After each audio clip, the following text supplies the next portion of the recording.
Yo, yo, yo, what's going on? What's going on? Welcome to Reckless Thoughts. It's your boy KG.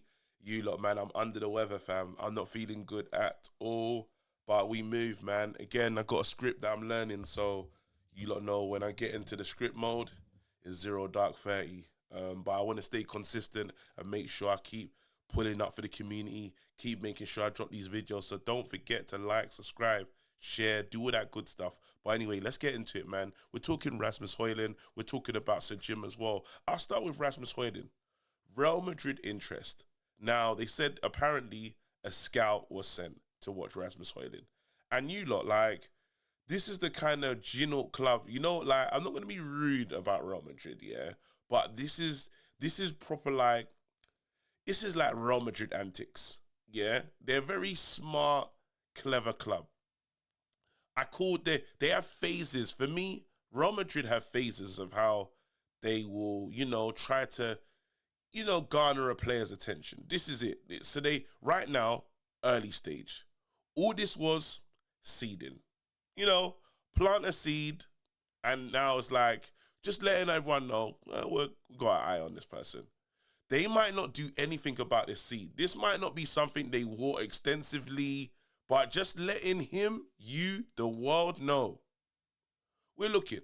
Because they did say, you know what, if they don't get Mbappe and, if other deals fall through, this is we could, or that's it, who's it, Hojlund as well, yeah? But how Real Madrid move, is they do just like to say, one day, remember, like, even with the Ronaldo thing, one day he probably play for Real Madrid. That's how it started.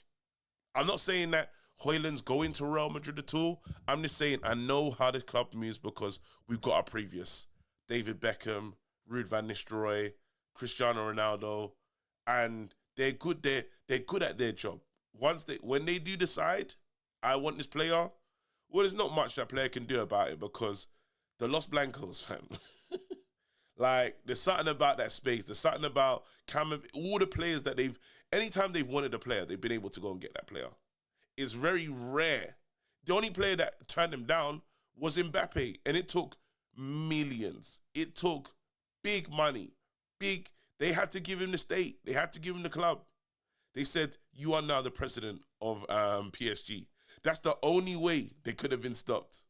Just to give you lot like a understanding of the lure and how this club moves. So for them to just even say something like that, it's almost good PR.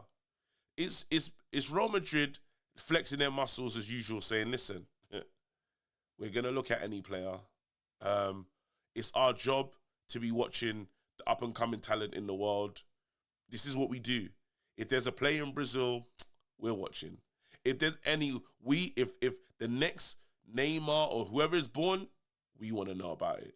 They were there for Erdegaard. Remember, like that, even that, like this is who they are. This is so when people say you can't totally rubbish it and act like there's no credence in the story, because there could absolutely be, like, this is just the beginning phase. Now, if this kid, stays, like, has one of those trajectories of a player that, let's say, for instance, we get to, I don't know, 10 in 10. 10 in 10, and if he becomes the striker that Man United are hoping for, it'll always be there. This will always be there. Luckily, he's so young, and it's kind of nice. It's good for the ego for Man United because it's very rare since we've been signing players. This is a difference, actually. Since we signed players, you never heard of any of our signings and Real Madrid being interested. The only probably other one that there was some interest was Pogba at a time. But a lot of our other signings that have been here, bro, nobody cares. If we're being real. Like, I can't think of players that other clubs have, like, really wanted, which is kind of damning for the club, really, that, we bought in all these players for a lot of money and no one's shown a lot of interest in them.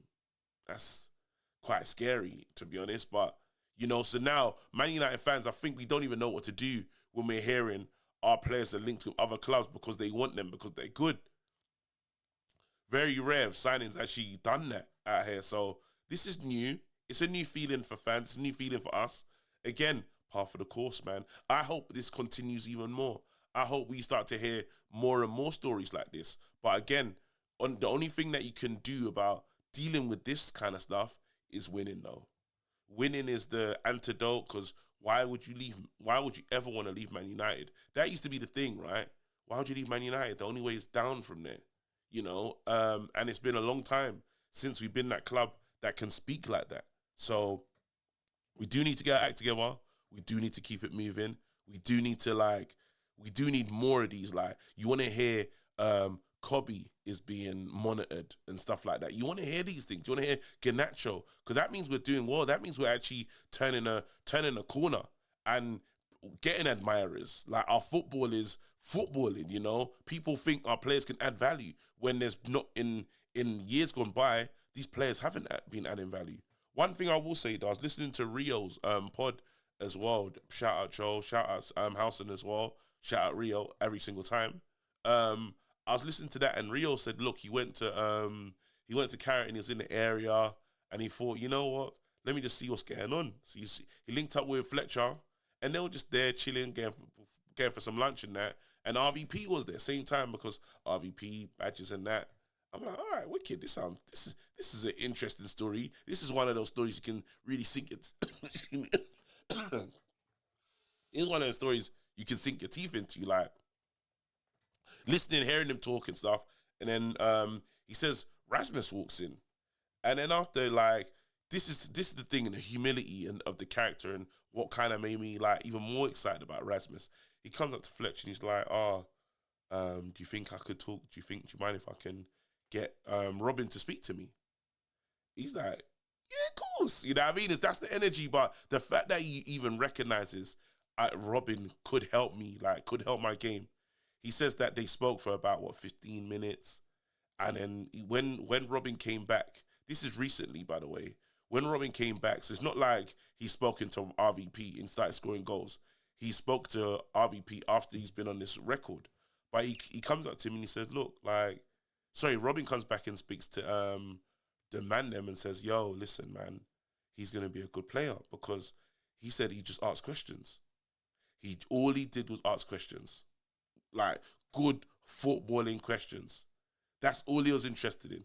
So the guy was like, you know, the humility will go a long way in sport, especially when you talk to people that are like goats of the game. You talk to people that are like, especially in your position, no one better to talk to than that guy. No one better. I couldn't even imagine, where obviously as a mere mortal, no striking prowess that I have. I could only imagine the types of questions he was asking, but I know you asked the right person. I know you absolutely went to the right person, because one thing for sure, Robbie Van Persie, deadly. Robbie Van Persie, one of the reasons why we were so successful that season.